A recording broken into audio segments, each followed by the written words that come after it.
এক ব্যক্তি স্ত্রী সম্পর্কে বলেছেন, মায়ের মতো একটা বউ পেয়েছি।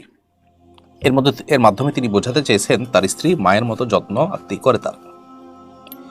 এভাবে বললে বৈবাহিক সম্পর্কের ক্ষতি হবে কি না? এভাবে বললে অবশ্য শরিয়া যেটাকে জেহার বলেছে, অর্থাৎ স্ত্রীকে যদি মা কিংবা কোনো মাহরামের সাথে তুলনা করা হয়, তুমি আমার মায়ের মতো, আমার মা যেরকম হারাম তুমি এরকম হারাম, এই টাইপের কথাবার্তা বললে সেটাকে জেহার বলা হয়।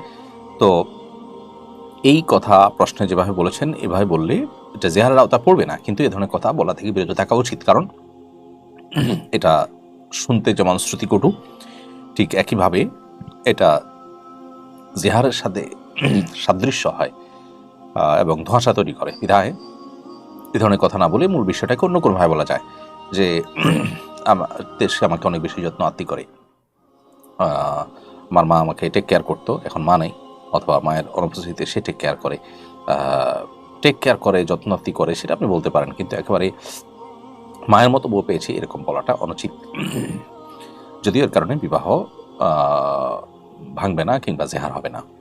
খাঁচায় বন্দি রেখে পাখি পালন করা জায়েজ আছে কিনা? যেই পাখি বাহিরে সাধারণত উড়ে বেড়ায়, উড়ে বেরিয়ে তার রিজিক আহরণ করতে পারে এবং এভাবে সে বেড়ে উঠেছে, তাকে খাঁচায় বন্দি করে রাখাটা অন্যায়।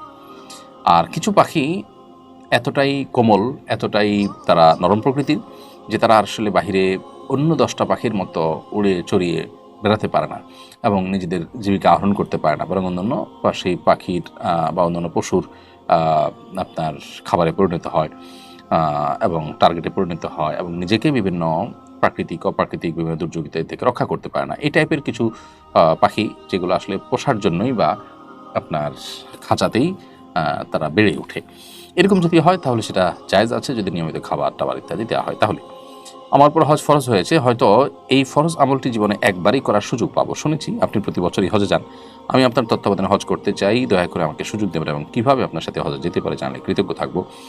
প্রথম কথা হলো যে আমি হুদহুদ ট্যুরস অ্যান্ড ট্রাভেলস, আমার খুব কাছের লোকজন যারা আছেন তারা এটা পরিচালনা করেন, তো তাদের সাথে আমি হজে যাচ্ছি গত 3 বছর যাবৎ। আলহামদুলিল্লাহ এখনও পর্যন্ত অভিজ্ঞতা যথেষ্ট ভালো, কোনো ব্যত্যয় সেরকম তারা করেনি, যার কারণে খুবই কমফোর্ট ফিল করছি এবং আলহামদুলিল্লাহ কর্মসন্ধার আলোকে হজকে পরিপালন করা, হজকে সম্পাদন করার জন্য আমরা চেষ্টা করে চলেছি।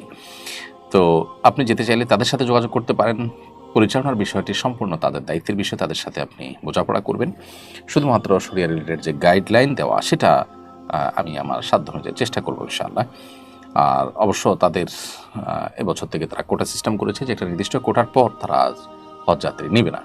অতএব যত দ্রুত সম্ভব হুদহুদ ট্যুরস অ্যান্ড ট্রাভেলসের তার সাথে যোগাযোগ করতে পারেন, আফতাবনগরে তাদের অফিস।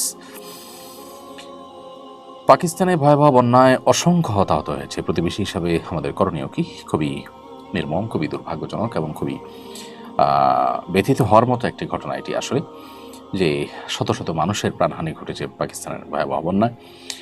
প্রতিবেশী দেশের এই দুর্যোগে আমাদের উচিত তাদের পাশে সাধ্য অনুযায়ী দাঁড়ানো। আমি অবশ্য এখনও জানি না যে আমরা সরকারিভাবে কোনো উদ্যোগ নিয়েছি কিনা রাষ্ট্রীয়ভাবে তাদের পাশে দাঁড়াবার জন্য, সেটা রেস্কিউ হোক অন্য কোনো দিক থেকে হোক।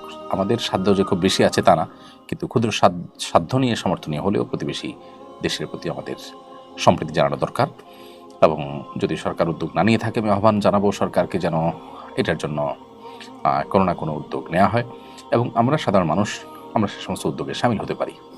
এছাড়া আল্লাহ রাব্বুল আলামিনের কাছে দোয়া করবো, নিবেদন করবো, আল্লাহ রাব্বুল আলামিন এই বন্যায় যারা মারা গেছেন তাদেরকে শাহাদাতের মর্যাদা দান করুন এবং তাদের পরিবারদেরকে আল্লাহ তাআলা শোক সামলাবার তৌফিক দান করুন।